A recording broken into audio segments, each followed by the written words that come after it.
Open rates are not only the indication that your mails are being opened. Check something like, are these people replying? Are these people clicking my call to actions? Are these people clicking the links that I've sent them? Are these people forwarding the emails that I sent to them? So that is a clear indication that your emails are being opened. Today we are going to discuss more about delivery and deliverability of emails, and basically understanding why your emails might never reach the right inbox.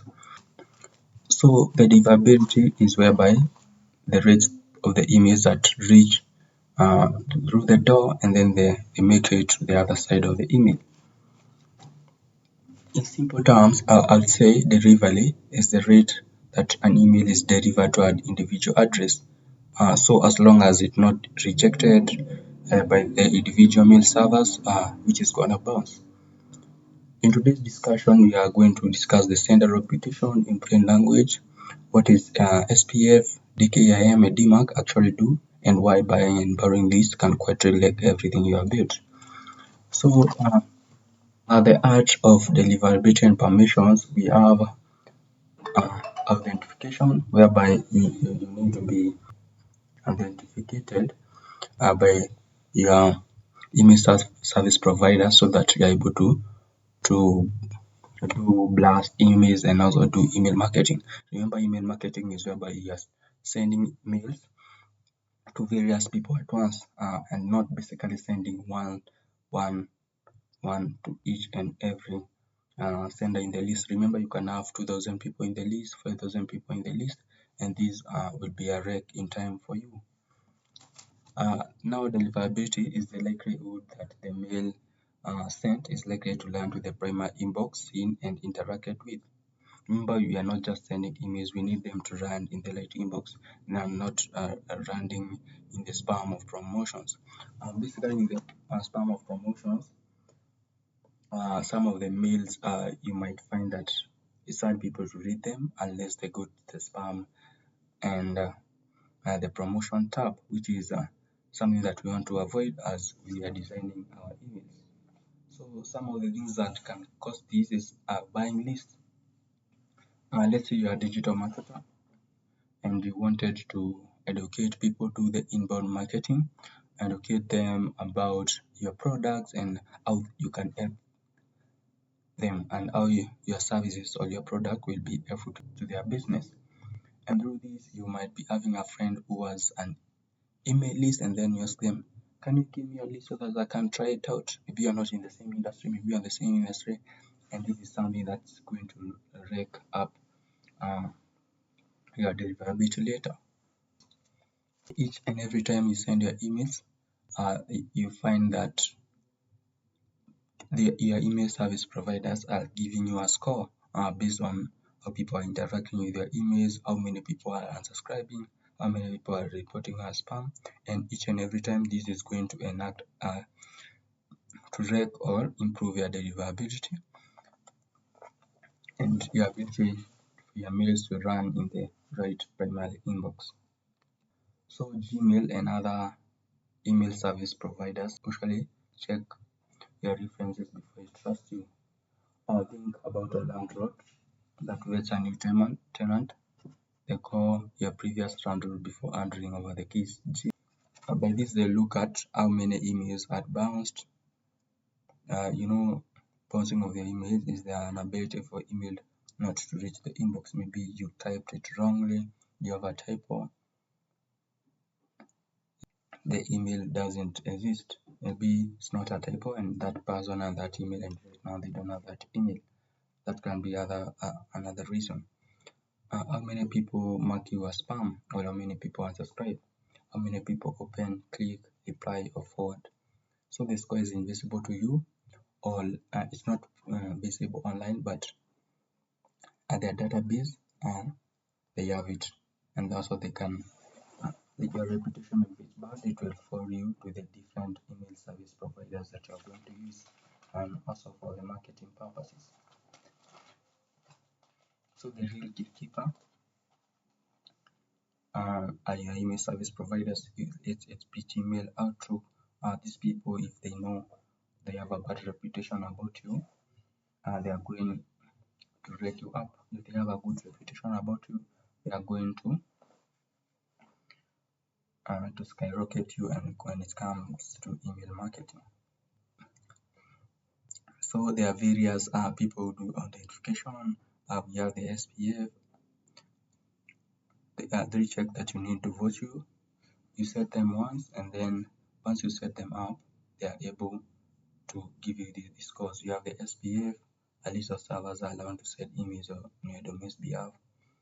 Some of them might include in the block list if you have many people who have blocked you. And then you have DKIM, a digital signature attached to every email providing the message was in uttered in transit. DMARC tells inbox providers what if XPF or DKIM fail. The policy that ties the other two together. So SPF and DKIM are tied together, making sure that the email that you send reaches the right inbox, and also there are no people welcoming in between. And then this identification is good for you and also for others. For you, how? Because people are not able to send emails on your behalf. You may find people who are acting as your brand, and then they start sending mails and con people, and this is your identification. Now, by this, they give you a. If you visit their website, you'll find that you have the capabilities to authenticate your domain, whereby they can give you codes that you'll go and configure to your domain. That is basically given by them.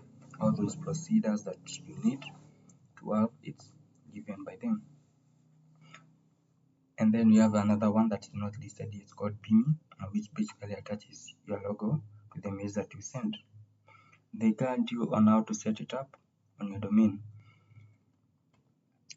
And then the sender reputation can be basically impacted by the following. It can be impacted by the amount of mails that your company sends each month and whether they are sent at a steady rate, the amount of emails that are bounce, also the amount of negative engagement that you are getting from mail, such as unsubscribe, mark as spam, also the positive engagement your mails receive, such as open, clicks, replies, and forwards. These one are the ones that will give you a nice score. So think of it like this one. There's the explicit consent, whereby once in the list you'll have them check the box saying yes, they want to receive email marketing, and then maybe they feed a dedicated newsletter sign up form, and then they say they want to receive the marketing emails, they want to receive the promotion emails about the products, about your company. And then once you have their contact on your side, you send them a follow-up email so that they can double opt-in. They can say that they want to receive emails. They confirm that they want to receive emails. And then there's another type of consent that exists. There's the implied consent. Implied consent is whereby when someone buys something from you, and also they messaged your business profile, you collect their emails, and then you start sending them email marketing emails. After that, you have not confirmed whether they want or not. If they signed up via a contact form that you had on your website or on ad that you are running, they didn't check the box that they want to receive the email. So it's a good idea to have explicit consent. So with the explicit consent, you are going to have a good sender reputation.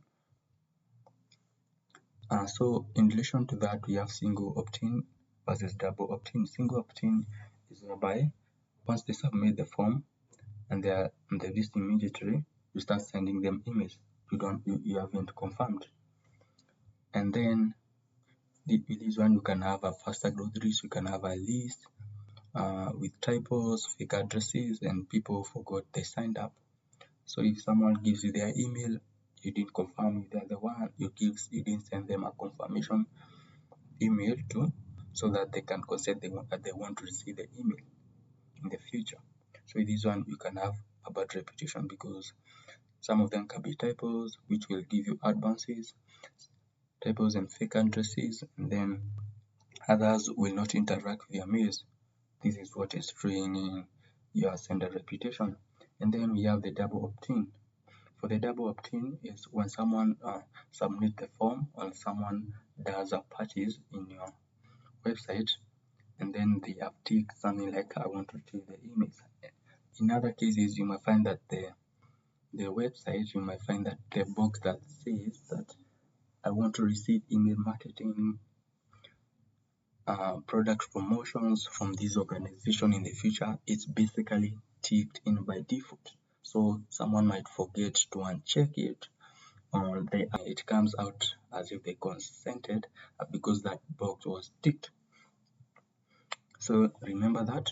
And if the box was ticked and by default, and this person didn't tick it themselves, that comes as single opt-in.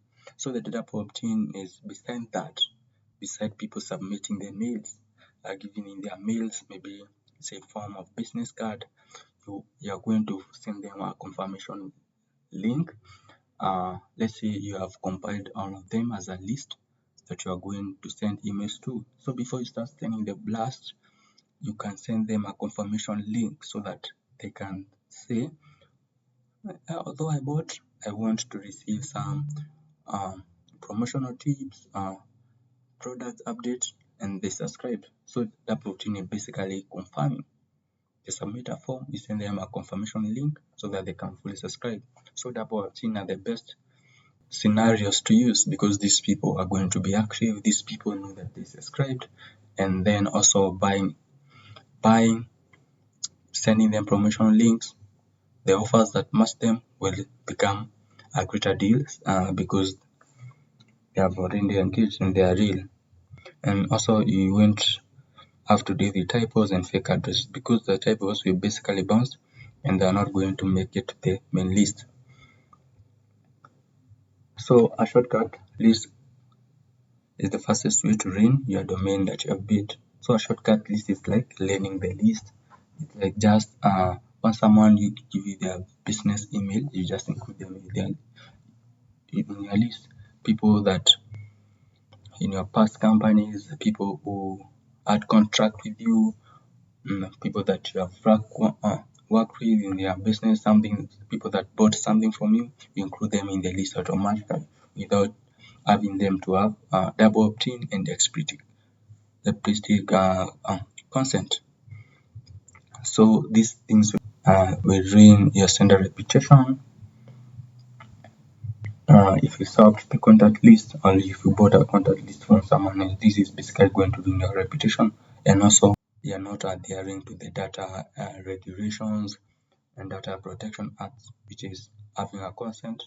So a shortcut list will ruin your domain. It's tempting to swap contact list with another business owner, scrape name from social medias, or buy verified list online. Neither of those people say this hearing from you. Think of these as a spam trap, instant content, and damage reputation. So when you send emails to those who don't want to be sent, some of them won't engage by opening your emails. Some of them will unsubscribe. Some of them will block you, and this is going to ruin your sender reputation. If it's not your own list built from your own opinion, please don't send it. Consent isn't just a good practice; it's law almost everywhere. So we have some of the laws like the GDPR or the European Union, which requires a clear consent before processing someone's data, and keeping the strictest privacy laws in the world. By these, they make sure that you use the data for the right reasons, use the data for the right time, and if the data is wrong, make sure you dispose that data. Maybe you collecting some of the emails, and the GDPR will say that you can only keep this email for 7 years. If after 7 years, then the consent has expired. That is one of the law that governs people from their privacy being humiliated. And then there's the CAN-SPAM Act, whereby it requires actually sender info. It requires also you to put your postal address, a valid one and a physical one, and disclose that the emails that you are running, they are an advertisement, and give them an option to opt out. And then if you violate this law, which is basically in the United States, you are liable to up to 46.17 US dollars per violating email. That's a large amount of money for someone in the US and someone who isn't in the US. And then for the South Africans, we have the POPIA law, which requires you to express consent for direct marketing by electronic communication with limited exceptions. Also for the Kenya, we have that one that requires you to express consent, ask them if they want to receive your emails, and then honor opt-out mechanism. Maybe someone you are sending mails to some contact, and then some people reply they want to be removed from the list. You have to comply to that law immediately. Please don't be someone who is sending emails to other people without their consent, because this is going to ruin your sender reputation. And then there are people who never subscribe, can still hurt you if they don't engage. That's why you need to have a grey mail policy. So grey mail is the mail sent to people who technically opted in, but they quite stop opening or clicking anything you send. So you need to have a law like this that says when someone haven't unsubscribed and then they are gone silent, you can remove them in the list, and then you can remove them from your marketing list, because this one is going to drag your reputation down as much as you're not going to honor it. So that law is very helpful. You need to decide in advance what you do to them. You can remove them from the list, from the marketing list, and then you can also keep them in other lists like ads, for doing ads, and so on. And then have a sunset policy also. Decide in advance what happens after someone goes quiet for say 90 to 120 days. It assures, do you still want to hear from us? The engagement email and removing them from marketing sense entirely. It's better to protect your reputation than to keep meeting people who have mentally checked out. So with all those, it's a good idea to make sure that the sender's reputation is in check. You are adding checkboxes to the sender's forms, which are not ticked by default. These people, you are giving them chance to have double opt-ins. For instance, like Germany, you have to comply with the double opt-in. If not, you are liable to fines. So these laws are regional. So make sure that you check in your country what you're supposed to do and comply immediately.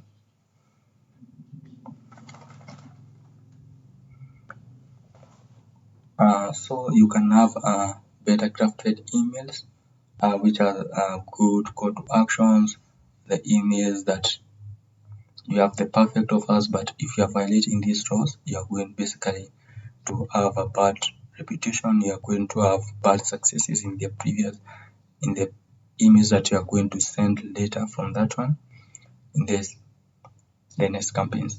That's it. You're going to have a bad reputation. So make sure that you consent, because your sender reputation is good.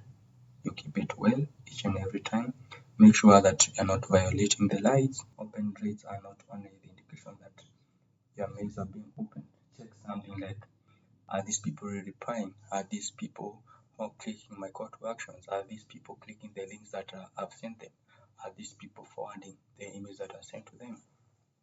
So that is a clear indication that your emails are being opened. Sender reputation is built from bounces, compliant, and real engagement over time. And remember that the real engagement are the best tool to grow your sender reputation or to ruin it. Make sure people are replying, make sure people are clicking the links, optimize the way you can have the best sender list, and then you're good to go. Also get explicit consent, use double opt-ins, and never buy or burn a list. Make sure that privacy laws like the GDPR, CAN-SPAM, POPIA, and Kenya's Data Protection Act are followed. You follow them to the letter. This consent is opt-out is the best way to keep your list healthy and your sender reputation growing each and every time. Thank you. See you in the next one. And if you hadn't watched our previous emails, you can see the one in the screen. Make sure to click it, and all the best. Cheers and see you in the next one.